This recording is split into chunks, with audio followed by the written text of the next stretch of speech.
really happy to have Marianne Teitelbaum with me today, and we're going to discuss your beautiful book, really beautifully done.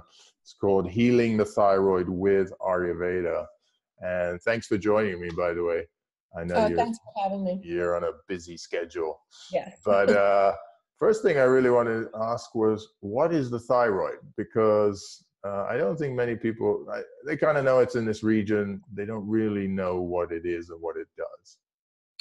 Well, it's part of what's called the endocrine system. It's a system of glands that produce hormones. So in our body, we have the adrenal glands that produce adrenaline that makes us, run from danger, and cortisol, stress release. We also have the reproductive glands. In men, that produce testosterone. In women, they produce estrogen, progesterone. But then we have the thyroid gland, which produces its hormones, which I will talk about in the book. Mm-hmm. The main ones are T4, T3, T2, T1. And the hormones affect every cell in the body. Unlike any of those other glands I just mentioned, Mm-hmm. they only have a partial or a limited influence on the body. But the thyroid gland affects every cell in the body. So it's unique in that way. So as a result, it has control over many things. It gives you energy, it helps to prevent hair loss, and it gives you strength. And when it's weak, put it that way, Mm-hmm. you'll get fatigue, you'll get depression, constipation.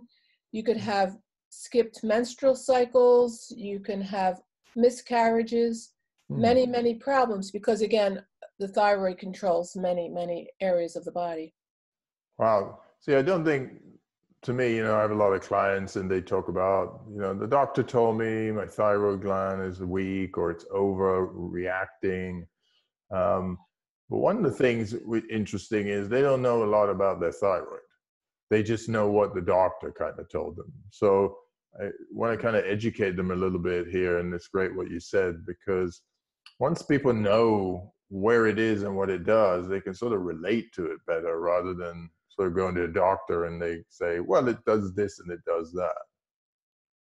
It's not only that. One of the reasons why I wrote the book was that many people have symptoms of low thyroid, like their hair is falling out. That's whenever your hair is falling out, besides genetic, it means your thyroid's weak. Or you could have, again, depression, constipation, problems with your menstrual cycle, maybe too many cycles in a month. Maybe you're not having any for 6 months, all different problems like that. So the problem is that people have those symptoms, and when they see their doctor and they have the blood work drawn, it comes back normal. So they're told nothing's wrong with them. That's the first scenario that you'll see. The second scenario is that you have those symptoms, you get your blood work drawn, and it does show the thyroid's weak, the hormones are low, and yet when they give them the medicine, the symptoms continue. And the reason for that is because the medicine, the hormone, only serves to throw the thyroid into hibernation because it's no longer called upon to make its hormones. So it just kind of withers, So in either case, it's not good. And in both cases, there's a problem, and no one's addressing why the thyroid's weak. So that's why I felt compelled to write the book. So what does somebody do like that, who goes to a doctor, gets the okay, or where do they go from there? You mean if they're told nothing's wrong with them? Yeah, nothing's wrong with them. Well, in either group, if you're told nothing's wrong with you, or if you are told your thyroid's weak and you're taking the hormones and your symptoms still continue, what ends up is you start seeking out alternative care. And the problem there is that we're a fairly new country. We don't have an established tradition of holistic medicine. And in preparation of writing this book, what I did was I read all the other thyroid books on the market that are being authored and printed according to the approach we're taking here with our nutritional medicine, or what we consider holistic medicine. And again, the problem here is we don't have this long-standing established tradition of holistic medicine. We don't even know most of our herbs yet. So as a result, many of these alternative practitioners are using synthetic vitamins. So in all the books I saw where maybe they're using a couple herbs that they know of, but then they're using B complex, L-tyrosine, glutathione, and these are toxic to the body, just like the pharmaceuticals. They're synthetically made in a lab. They're just like that, and they have side effects, and they're toxic to the liver and kidneys. But see, what I've done, I sat with a doctor from India for 20 years in my practice. He was sent to America to make the first formulas for the first Ayurvedic company in America, and he knew over 700 herbs. So he sat with me all these years, and he made formulas for all the different things I was seeing, all the different health problems. And as a result, I'm able to treat anything very easily because I have 500 herbs to choose from. So for the thyroid gland, I have just so many things we can do. It makes it easy for me to treat. Yeah. Yeah. Well, because from my experience, so many people do go to the doctor and they're just told, yeah, sure, take some turmeric, do this, do that. And it becomes, and one of the things I see, I don't know about you, is people just saying, I've been taking this for 5 years, I don't even know what it's doing. Again, my book will address all this. So the way I open the book is that think of the thyroid. If you have a problem with your thyroid, whether it's been diagnosed or not, the thyroid is also a symptom. We don't want to just focus on the thyroid, but what my book talks about is getting to the root of the problem. And that's where this tradition known as Ayurveda, which comes from India, it's a 5,000-year-old tradition of holistic medicine. What they said in those textbooks 5,000 years ago was this: first find out what they call the hetu, that's Sanskrit for the underlying reason. We call it the etiology nowadays. Why is that like that? And you have to instruct the person as to how to fix that underlying problem. I could give you many examples. The book is full of different reasons why the thyroid might be weak. We have to fix that. And then we support the thyroid gland with the herbs. See, because you could make the same mistake using these wonderful herbs that I have. You could say, oh, the thyroid's weak, use ashwagandha. That strengthens the thyroid. But we're not looking at why the thyroid's weak. See? So once we do that, then we can write that prescription for the ashwagandha and many of the other herbs we use. That's the trick behind treating not only the thyroid, but any problem that we see. Okay, so you're saying the difference between Western approach and Ayurvedic approach is one goes to the cause and the other one treats the symptom? Modern medicine is suppressing the symptom. So let me give you a scenario that I see every day in my practice. Let's say you're drinking the tap water. A lot of the country now, the water is fluoridated. That means they put fluoride in the water. What I say in my book is that in the 1930s, fluoride was given. If your thyroid was hyper, they tried to give fluoride to kind of settle the thyroid down because it kills thyroid cells. But it works so well, it killed the whole gland, so they had to stop doing that. And after that, they put fluoride in the water. The thyroid gland is the only gland that uses iodine. Whatever iodine you get in your diet, it goes to the thyroid gland. The problem is these heavy metals, whether it's mercury in the flu shot or in your amalgams, whether it's fluoride in your drinking water, or aluminum in the shots they're giving the children nowadays, those heavy metals look like iodine. So they go right to the thyroid and they upset its function. So let's just say someone's drinking their tap water with the fluoride in it for the last 20 years, and it's hurting the thyroid. The thyroid can't make its hormones, it's struggling. So what do? We have to chelate. We have to pull the fluoride off the thyroid, and then we can support it. So when modern medicine sees the hormones low, they give Synthroid, or they give the hormone without seeing why the thyroid's weak. And again, that's not the only reason the thyroid would be weak. There's many that I list in the book, but I just wanted to give you that as an example. Yeah, no, this is more comprehensive because one of the big issues are, people trust doctors and doctors really want to do their best to help the patient.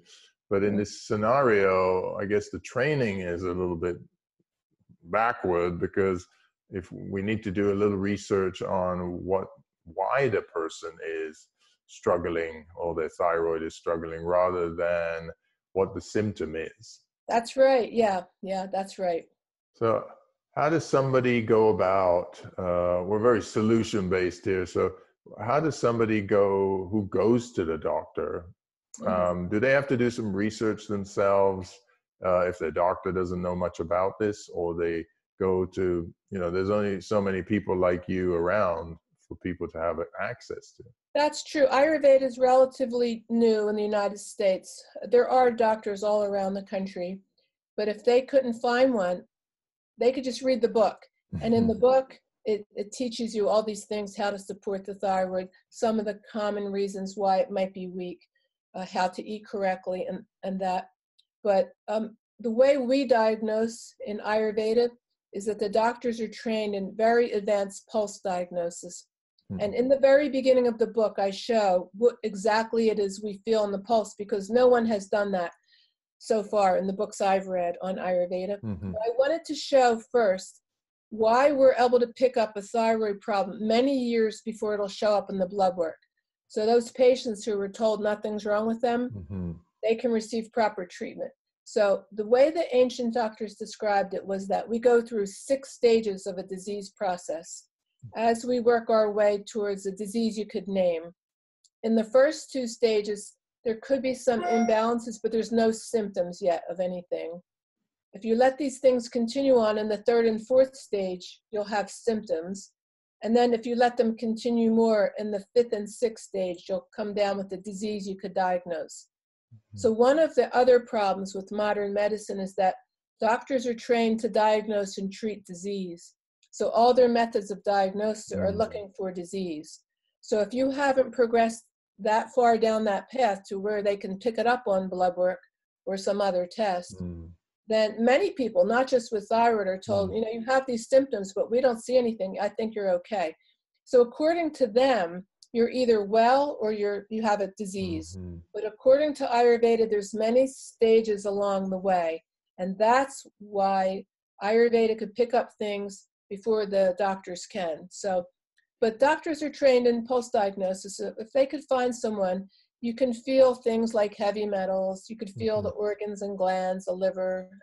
And again, in my book, I'll describe exactly what it is we feel in the pulse. It's very interesting. Yeah, no, I've been through your book, and what I like about it is a sort of 360 approach. It's much more than the thyroid as well. It deals a lot with the thyroid, but if you follow the protocols, you're really dealing with your health in general, right? Yeah, right.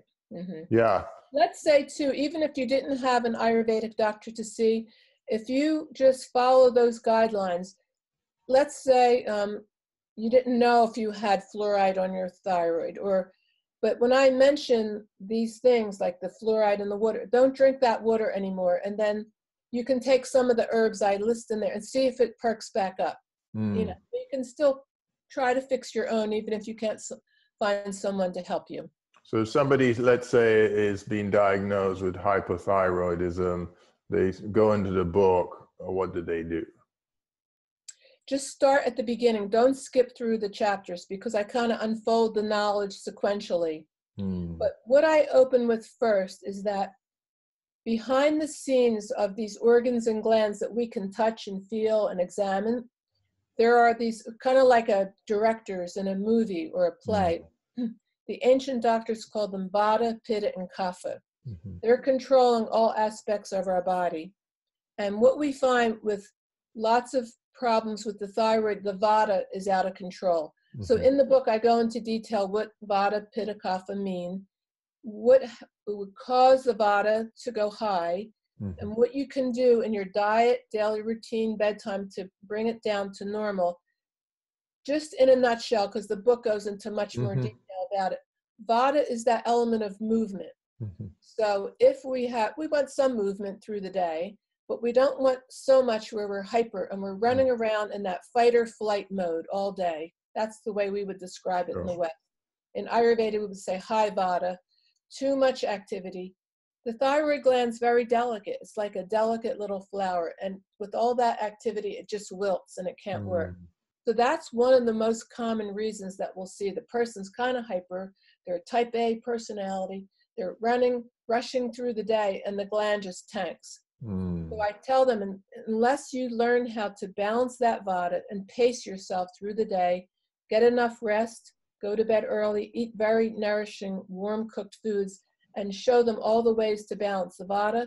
Unless they do that, the thyroid's always going to be weak. They can't do all that running.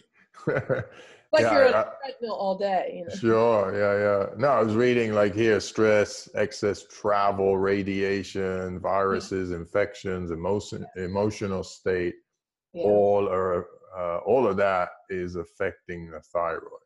Yeah, that's right. So if all of that, and that's pretty much everybody's life, you know, everybody's running around and trying to achieve and do all these things, and the thyroid is affecting everything the way you're describing it.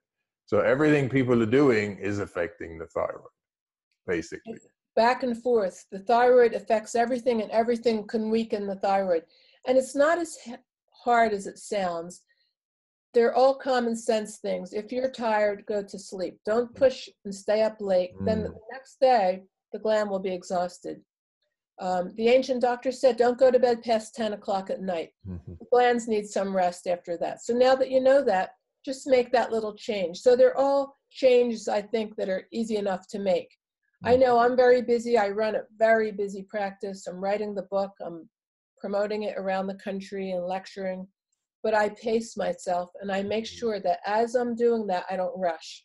Yeah, one thing you spoke about was prebiotics and probiotics as well. And one of the things I was reading is you were saying how most probiotics don't work because they're ineffective and inactive once they're being made. Maybe you can educate us on that. Yeah. See, another interesting fact about the thyroid, it makes a hormone called T4. That just means it's tyrosine, that's the T, attached to 4 iodines. So this T4 circulates around the body, and it can't really get into your cells. So whatever the hormone is, it can't help you unless it goes into the cell. And once it's inside, then it has its effect. So the T4 has to drop an iodine.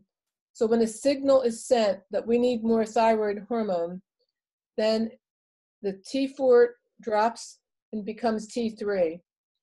80% of that conversion from T4 to T3 occurs in the liver. So I'll talk about the liver in the book. The 20% occurs with the friendly bacteria. So what that means is once it converts it to T3, T3 can unlock the door and get in the cell.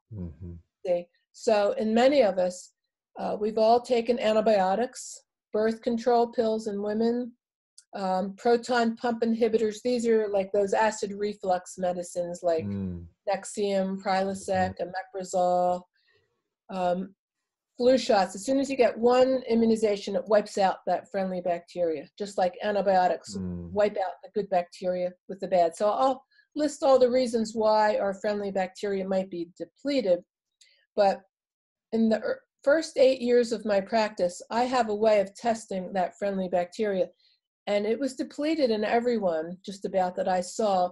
And yet they were all telling me they were on probiotics. And I was very confused. So luckily, this was a turning point in my practice. I attended a huge seminar from a doctor from Europe. And he wheeled in this very expensive microscope. It was like about $100,000 for this. But in that microscope, we could test the probiotic companies. And when we put each one under the microscope, you could see the cultures were dead. Of all the companies it took 2 days to test, I could only find one. We only found one that had live cultures. And when I contacted that company, they told me that what happens is the cultures are live and they start out in the billions, like it says on the bottle, but they're so delicate that as you process it, it kills the culture. That's true with yogurt in the refrigerated sections and even in the health food stores and co-ops. Those cultures are dead too. So it's very difficult to get live bacteria. But this company told me they figured out how to do it, and they ended up writing a book about how to do it correctly. So that's the only probiotic that I use in my practice.